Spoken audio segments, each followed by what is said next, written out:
I'm sure you've seen a video like this before, where a figure skater manages to spin very, very quickly, almost effortlessly. But have you ever wondered how they manage to rotate so fast? It all comes down to conservation of angular momentum. We don't have an ice rink here in the lab, but we do have a turntable with low friction.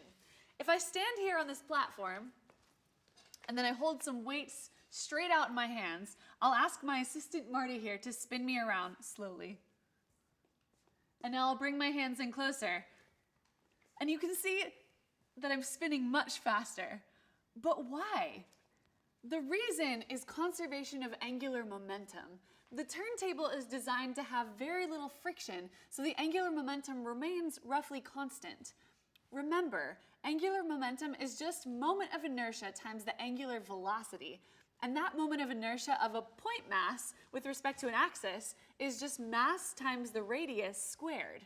When I bring my hands closer to my body, the moment of inertia decreases. And by conservation of angular momentum, the angular velocity increases.